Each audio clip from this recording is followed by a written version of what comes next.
Bonjour à tous, donc nous voici pour une nouvelle vidéo. On va parler d'un nouveau concept, parce que je rappelle que les fonctions, en fait, on a fini. On n'a plus grand chose. Vous aurez des exercices sur les fonctions, en fait, quasiment à chaque session d'exercice. Mais voilà, maintenant, on va plutôt bosser à côté. C'est vraiment des points de détail qui nous restent. L'essentiel du cours sur les fonctions, il est fait, il est, j'espère, connu. L'histoire de, avec la formule, je fais un tableau de valeurs. Avec un tableau de valeurs, je fais le graphique. Et sur le graphique, je lis les images des antécédents. Voilà. Donc c'est vraiment le but principal de notre troisième sur les fonctions. Nous maintenant, on va s'intéresser à un autre concept, beaucoup plus géométrique, même totalement géométrique. Et en fait, aujourd'hui, je vais essayer de vous rappeler un petit peu ce qu'on appelle une réciproque. Et ce sera le but de cette vidéo aussi. Et la prochaine fois, on fera vraiment le cours sur, vous allez voir ce que c'est, de quoi je parle. Alors, on va parler du mot réciproque. Normalement, c'est un mot que vous avez déjà entendu, en l'occurrence, quand vous avez parlé de la réciproque du théorème de Pythagore. Alors, qu'est-ce que c'est que la réciproque du théorème de Pythagore? Alors d'abord, le théorème de Pythagore lui-même, c'est quand j'ai un triangle rectangle, voilà, quand je sais qu'il est rectangle, à ce moment-là, on en conclut qu'on a une formule qui est BC carré égale AC carré plus AB carré. Voilà. Ça, c'est le théorème de Pythagore. Le théorème de Pythagore, triangle rectangle me donne ça. La réciproque du théorème de Pythagore, c'est donc le travail dans l'autre sens. C'est si j'ai ma formule, alors mon triangle est rectangle. Donc, est-ce qu'elle est vraie? La réciproque, oui, elle est vraie. Il suffit de vérifier dans un triangle que ceci est vrai pour prouver que le triangle est rectangle. Par exemple, si je prends le triangle, je vais prendre ça, pof, pof, pof, on me donne 13, 12, 5. La première question à se poser, c'est s'il y a une hypoténuse, quelle serait l'hypoténuse? Eh bien, l'hypoténuse, ce serait ce côté-là, puisque c'est plus grand. Donc, on calcule lui au carré, ça fait 169. Ensuite, on calcule 5 au carré plus 12 au carré, ça fait 25 plus 144.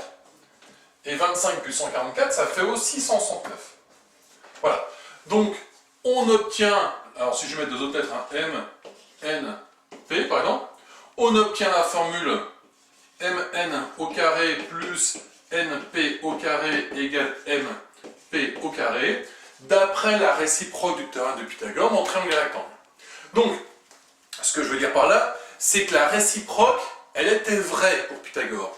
Ce que je veux dire, c'est que si j'ai un triangle rectangle, alors j'ai cette formule, mais l'inverse est vrai également. Si j'ai la formule, alors mon triangle est rectangle. Bon, et si on nous adressait maintenant, si on faisait un peu la même chose avec Thalès, parce que c'est un peu l'autre grand théorème, même s'il a beaucoup moins d'applications, il est beaucoup moins utile que le théorème de Pythagore. Imaginons que nous voulions faire la même chose avec notre théorème de Thalès. Alors, de quoi part notre théorème de Thalès? Alors, je rappelle, c'est un triangle, une droite parallèle à côté. Donc, c'est, si on veut vraiment un théorème, c'est deux droites parallèles, deux droites qui se coupent. Alors, elle peut se couper là, ou alors elle peut faire deux droites parallèles et deux droites qui se coupent comme ça. Et vous vous retrouvez en fait soit avec la configuration que vous connaissez comme ceci, soit la configuration comme ça. Bon, en tout cas, ces deux trucs-là nous permettent d'utiliser le théorème de Thalès à partir du moment où les droites sont parallèles. Donc, mon théorème de Thalès, si je reprends la même nomenclature que tout à l'heure, me dit droite parallèle